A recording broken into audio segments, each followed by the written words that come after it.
Hello, this is Chip McGee, your Superintendent of Schools, here for another edition of Pelham School District Today. We have a really intriguing topic today. We're talking about cybersecurity and the school district. With me, I have Keith Lord. He's our Director of Technology, and he's going to walk us through, without giving away too many secrets, all of the things that we do and that we should be thinking about when it comes to cybersecurity. So, thank you for being here. Thank you for having me. Yeah. So, since this is your first time on school district today, would you just kind of introduce yourself? Where were you before you came here, and what brought you to Pelham? Sure. So I joined Pelham in July, so not even quite a year in the books yet. Mm-hmm. But I came here from Auburn, New Mm-hmm. Hampshire, in their school district as their tech director, SAU 15. Yep. And then Hampton School District before that. Mm-hmm. And I bounced around a little bit in Massachusetts before that. Okay. And so you were, I know you were director in Auburn, which was very nice for us to have someone who had that director experience. What were you doing before that? Like, what sort of stuff were you doing down in Hampton? Yeah, so while I was in Hampton, I was technically a computer technician. Mm-hmm. So I was supporting the end user, Right. for the most part. So you're on the tech side. As it closed, this position comes up either through the classroom or the tech side, and you're a tech side guy.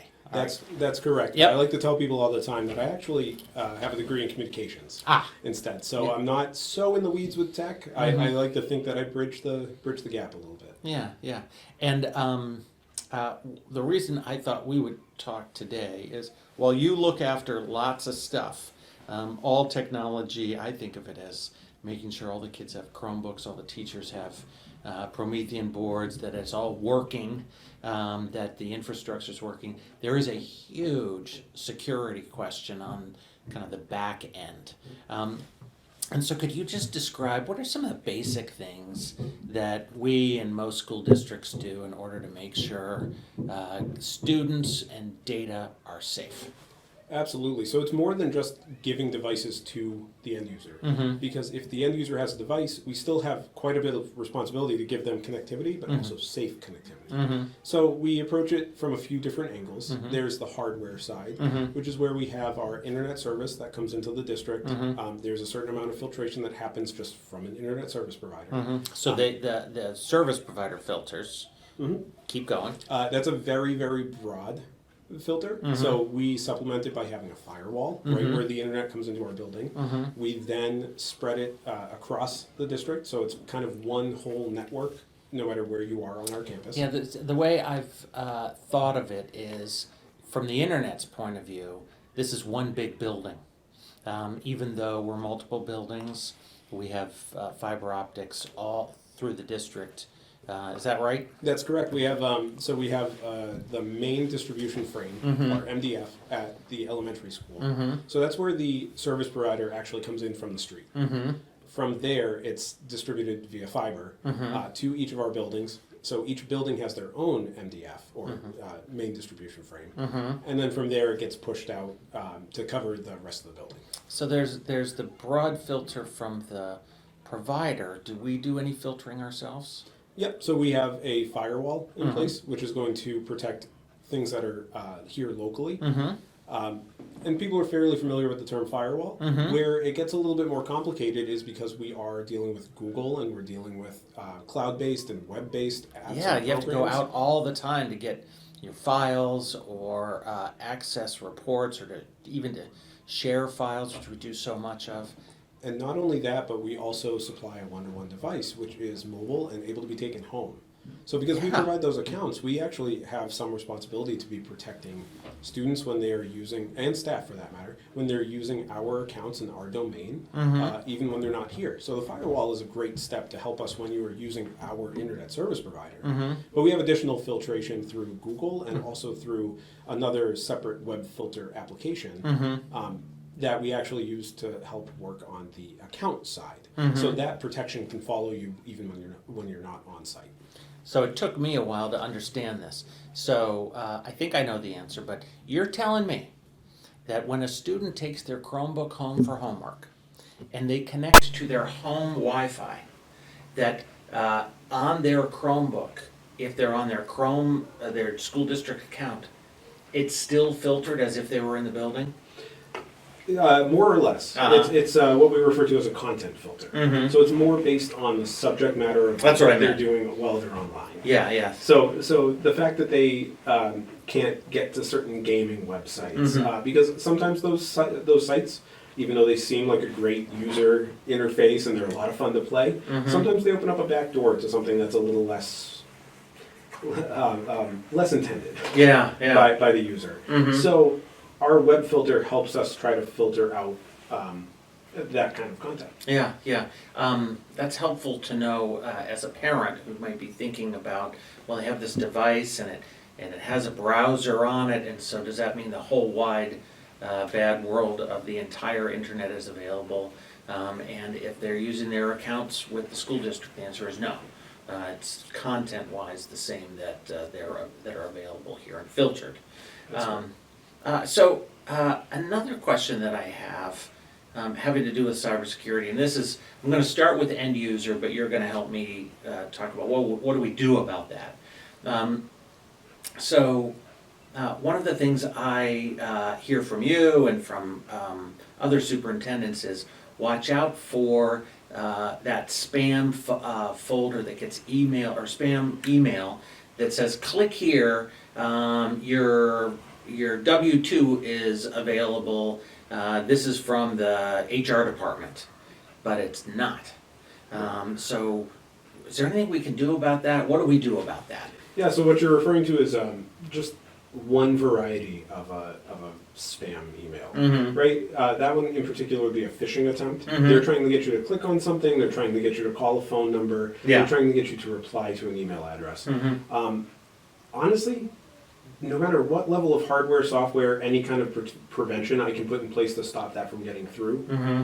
there's a lot of money in the industry of trying to beat our hardware. Mm-hmm. Mm-hmm. And even the companies that sell that hardware to us will tell us that 70% of all of the responsibility for cybersecurity falls on the end user and for training those end users. Mm-hmm. In putting the information in front of the end user, giving them best practice, putting steps in place for payroll verification, for any of those requests coming in, those are all the most effective steps you can take for cybersecurity, because at the end of the day, I can put anything I want in place, but if an end user clicks on a link they shouldn't, then they've let them in anyways. All right, so I know you can't answer this, but I'll just ask more generally. What I'd love to be able to ask is, what are some of the things that we have in place that are behind the scenes to make sure we catch this stuff? And I know you can't tell me because we're not going to share that. Right. But could you tell me, what are some of the places where you're aware people are trying to poke into a system like ours? Like, what are some of the places that keep you up at night and say, we gotta be attentive to that? Don't tell me what we do about it, because we're not talking about that, but what are some of the areas where you're like, okay, generally schools need to be aware of this, this, and this? So I will say, luckily, I sleep pretty soundly at night, because I think we have some good systems in place That's already. good to hear. We're running that content filter, we have our firewall protecting us. Yeah. And we also have antivirus as well. Mhm. So we have several layers of protection in place. Mhm. Now, as I said, the biggest thing is the people. Mhm. And we have actually seen processes in district, and I can't go into the details of what they were, Yeah. but processes that we have that are people-centric in Mhm. district Mhm. that have actually caught malice attempts in the Yeah. past. Yeah, so I think it's okay to say this will make people tune in, that on occasions, I have people send me, hey, did this come from you? If I send a short email that has a link in it, which is the human part, I always like it when they check to make sure that I wasn't sending them something tricky. And so I have noticed that a little bit of worry and self-consciousness is helpful so that people don't just automatically click through. One of the ones that does keep me up at night is, on top of having an enormous amount of student data, we also have a lot of financial data. It takes a fair amount of money to run a school district. We have a lot of people that we pay, and we want to make sure that we're not vulnerable there. Can you tell me, I don't even know if you can, to the degree you can, what can you tell me about what we do to protect all that financial data and actual financial systems where, there's money moving around? Yeah, I mean, it's a great question. It's, You're not gonna be able to answer it, are you? well, there are bits and pieces I can give you for sure. Yeah.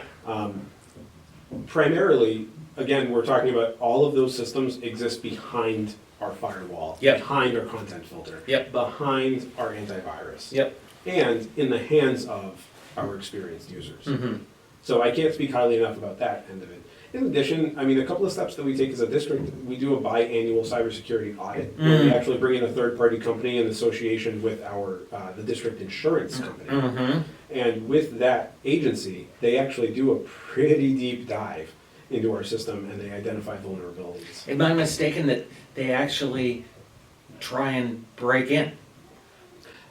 So they're not 100% transparent with us about how They don't even why tell they us do what it. they're doing. And Yeah. in fact, a lot of the very specific information about what they find doesn't even end up on a piece of paper. Right. Because they don't want that to be circulated out anywhere. Mhm. It's How often it's a does that guarded audit secret. happen? That's biannually, so we're actually headed into it in the fall of 2023. Oh, good, because my understanding, which is not, by no means complete, is that this stuff evolves very quickly. And what might be true in 2020 isn't true in 2022 or 24 or 26. So that gives us an update of things we need to keep track of. Absolutely, and that's kind of a wholesale picture of deep diving into our entire framework. Mhm. Now, if an incident popped up or if we had one of those email scams that we thought might be alarming, Mm-hmm. this is also a company that we would engage for an independent investigation Ah. as well. And they might be able to identify in a particular case what harm may have been done or what steps need to be taken to prevent it. Yeah, no, that's good, that's good. So one of the things that I hope we have community members and parents who tune in, and I always like to make sure there's something for them. If you're a community member or a parent, and you want to make sure your child's data is safe, you want to make sure that if you're an employee, that you're behaving in ways that protect your information, what advice would you give to people out there to help keep things secure? Absolutely. The word that I like to use a lot when we talk about cybersecurity is vigilance. Mm-hmm. Because, again, going back to that 70% figure, where 70% of all incidents can be prevented by the end user, Mm-hmm. Having that attention and having people really understand and take that responsibility, and if they have questions, to ask them. Mhm. Because there are people like me, there are people like the technicians that we have in each building, Mhm. the instructional coaches that we offer in each building, and at least in terms of our staff, Mhm. who can give answers and who are trained in this and Mhm. can talk about, not only digital citizenship, but safety online. Yeah, yeah, and so a parent, where would actually I know this one, a parent's first person to reach out to would be the teacher, who could point them to our instructional specialist, instructional coach for technology, or a technician, or even you. And an employee, where would an employee start if they had just a data security question? So I encourage anybody who has any questions to go ahead and contact me Mhm. directly. I'm always available to help someone through the best practices and give them that level of guidance. But I would tell the parents as well that if they're looking for the first person to ask about safety online, Yeah. ask their child, Mm. because they are taught that in our schools. Mm-hmm. Our instructional coaches do spend quite a bit of time going through that. Oh, that's good. So it'll be a good test to see how much they retain. That's right, but that's right, and it's maybe bring definitely- it back up. Yeah, but it's a good conversation to have, and I'd be curious to see how much the child's able to report back. No, that's excellent, good. Well, thank you. I feel a little bit like this is a cloak and dagger episode because we can't reveal everything. But I want to make sure people know that we do think pretty carefully and deeply about cybersecurity. So that's our episode of Pelham School District today. I'm Chick McGee, and thank you very much.